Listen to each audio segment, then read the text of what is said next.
Today, I've got 30 different kids' TV shows in front of me, and we're going to be placing each one across 7 different levels, all the way from certified classics to waste of time. Some of these I grew up watching. Some of them I wish I never watched, and some of them I think are genuinely some of the best television ever made for any age group. Let's get into it. First up, we have Johnny Test. I actually have a soft spot for this one, I'm not going to lie. I watched it a lot as a kid, and there was just something I liked about it. It had its moments, and I don't want to act like I didn't enjoy it, but looking back, honestly, there are a couple things that weigh it down. The humor never really evolved past the same formula episode after episode. The animation always felt a step below what Cartoon Network's biggest shows were putting out, and most of all, the legacy isn't all that. I don't think when talking about shows that defined childhoods, Johnny Test would be a strong contender. It didn't leave the kind of mark that sticks around in conversations or nostalgia the way other shows on this list did.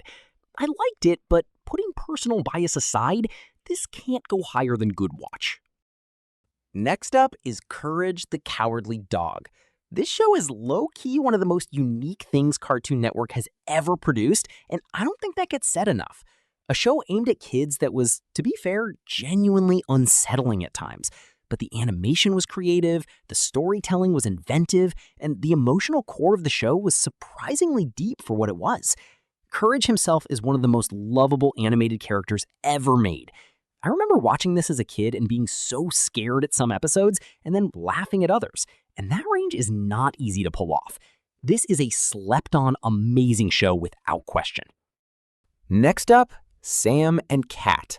To be honest, this just feels like one of those shows that exists purely because both characters were popular individually and someone decided to put them together without thinking too hard about whether it would actually work. It didn't.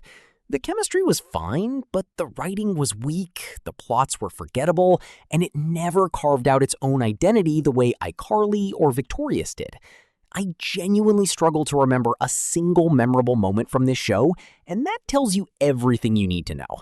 And this is all without talking about all the awful things that came to light after the show. This show is low-key pointless. Next is Sofia the First. This is a perfectly fine show for the age group it was targeting. It taught good lessons, it had decent animation, and it did what it set out to do. But we are ranking shows here, and the ceiling on this one is just not very high.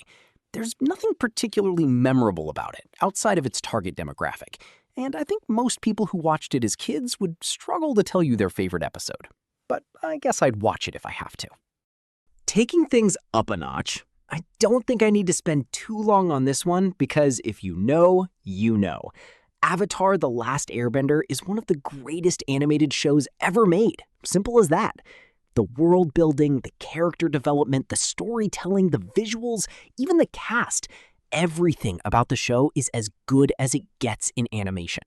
Zuko's arc alone is one of the best written character journeys in television history. Avatar is a classic, and it isn't even a debate. Total Drama Island was genuinely ahead of its time. A cartoon parody of reality TV before reality TV parodies were everywhere. The characters were distinct, the humor was sharp, and the eliminations actually felt like they mattered. I remember having strong opinions about who got eliminated, and that emotional investment is the sign of a well-made show. It also had no business being as funny as it was for a kid's show. Another amazing show. Next up, we have a show that I really do not like at all. We Bare Bears just never did it for me.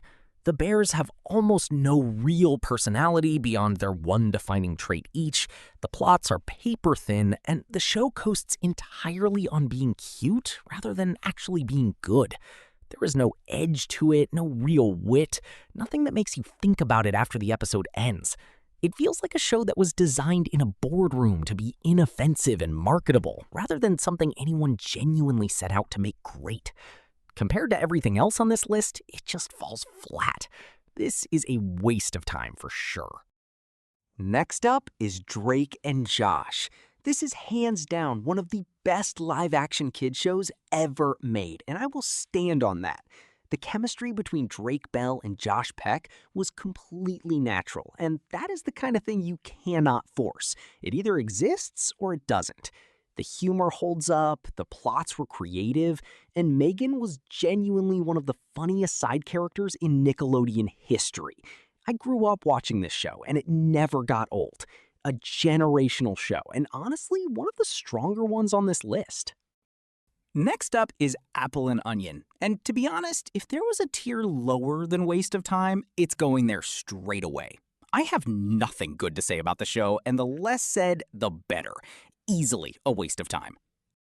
Regular Show is one of the interesting animated shows ever made, and I think it is criminally underrated in the conversation about great kids' TV.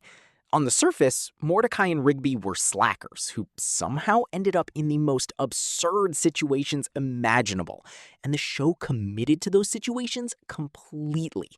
But even more than that, there was an even bigger overarching story building in the background, and the finale was one of the most satisfying endings any animated show has ever delivered. An underrated classic in my books. The Power Rangers as a franchise holds a very special place in a lot of people's childhoods, including mine. The suits, the Zords, the morphing sequences, there is a reason this franchise has lasted as long as it has. Samurai specifically had some solid moments and kept the spirit of the original alive, and in my opinion, is the best version of the Power Rangers we've gotten. I'm debating between classic and generational, but I think I'm just gonna have to settle for it being generational. Victorious is one of those shows that I think people either loved or found completely average, and I fall somewhere in the middle. The cast was talented, and the musical numbers were actually fun, but the writing was somewhat inconsistent, and there were many subplots the show could have explored, which it just didn't. Still a decent watch, though, and the nostalgia factor is definitely there, which is why I'm going to place it in amazing, but just though. The early seasons of The Fairly OddParents were genuinely great. Timmy, Cosmo, and Wanda had real chemistry, the Wish concepts were creative, and the humor worked on multiple levels. But the show went on way too long, and the quality drop in the later seasons was significant enough that it drags the overall legacy down. I cannot in good conscience put it higher than Good Watch because of how badly it declined, but I have to acknowledge that at its peak, it was a legitimately good show. Danger Mouse is one of those shows that I think means a lot to a number of people, but it just never had the reach or the cultural impact to justify a high placement. It is harmless enough, but on a list with a lot of culturally impactful shows, it simply cannot compete. The show at this point is low-key pointless. Tom and Jerry is one of the greatest pieces of animated entertainment ever created, and that is in no way a crazy statement. There was no dialogue or complex plot, just pure visual comedy executed at the highest possible level. The timing, the creativity of the gags, the expressiveness of the characters, a masterclass in animation that holds up completely, regardless of when you watch it. Its relevancy across multiple decades alone makes it a classic, and one of the strongest placements on this entire list. Foster's Home for Imaginary Friends is a show I have a lot of affection for, but affection only takes you so far on a list like this. The concept was very creative, and the characters were memorable. Blue in particular was consistently entertaining. But looking back, the show never quite reached the heights that the best Cartoon Network shows did, and I think it'll have to go in if I have to. I'd watch it. iCarly is an interesting one because it was one of the most popular kids shows of its era, and the nostalgia for it is massive. But nostalgia and quality are not always the same thing. Looking back, the show was entertaining and had real moments, but it also leaned heavily on the format and never pushed itself creatively the way the best shows on this list did. It is a good show, just not an overly great one.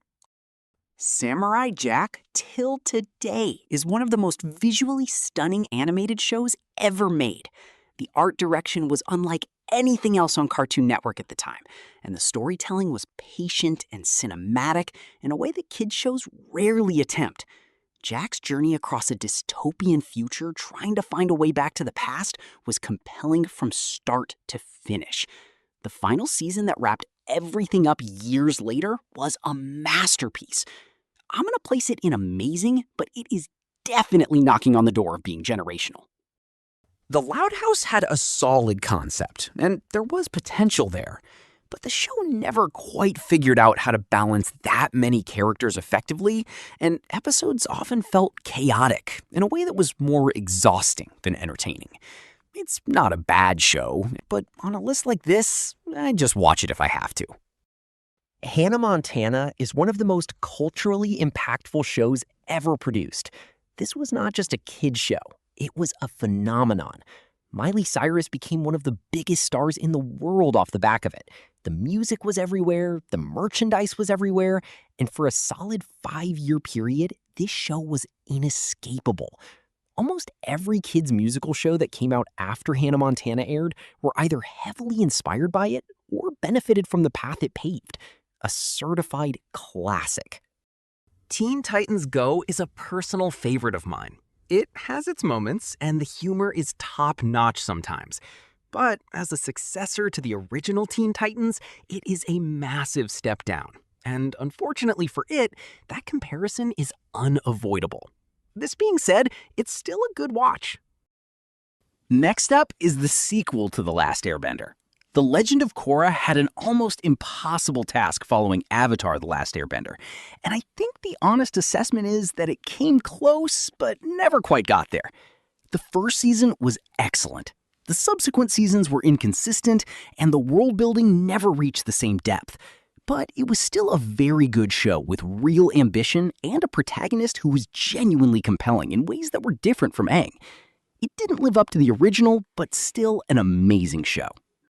Henry Danger is another one that's hard to rank. It had a decent run, a likable cast, and some entertaining moments, but nothing outrightly makes it stand out for me to place it at an amazing or generational. Still a good watch, though. Next up is an absolute favorite of mine, Ed, Edd and Eddy. A lot of younger kids might not know this show, but Ed, Edd and Eddy is one of the most consistently funny animated shows Cartoon Network has ever produced.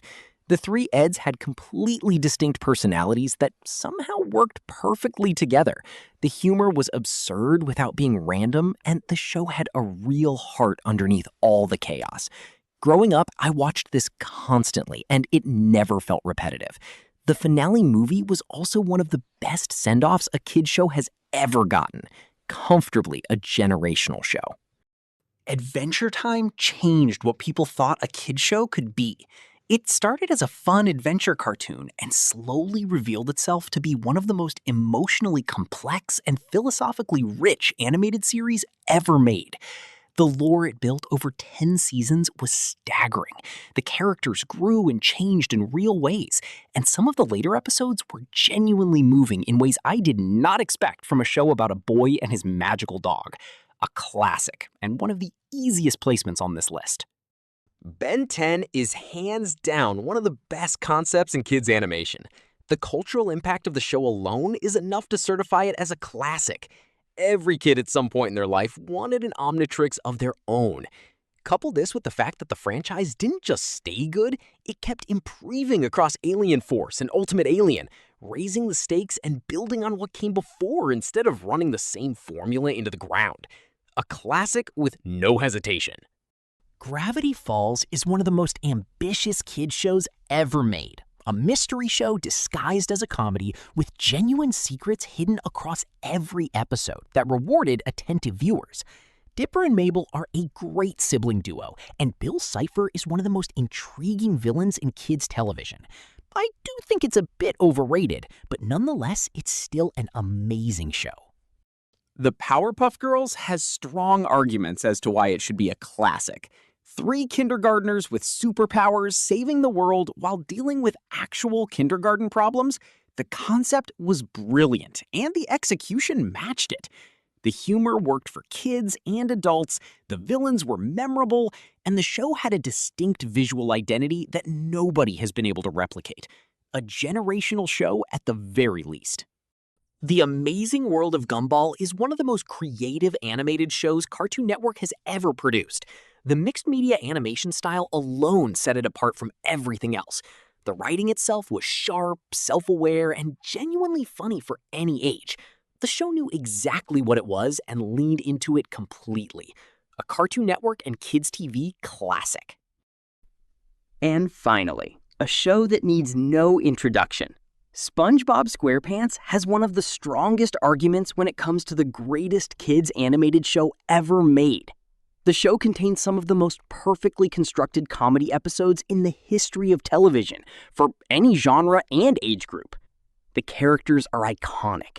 The humor operates on so many levels simultaneously, and the show created a cultural footprint that few on this list come close to. Decades later, and SpongeBob memes, references, and moments are still part of everyday conversations. That is legacy. That is as classic could get. And that brings us to the end of the video. I'd love to know what shows you agree with me on and the ones you disagree with too. Drop a like if you enjoyed it, and don't forget to subscribe to the channel with notifications turned on so you don't miss the next video. I'll see you guys in the next one.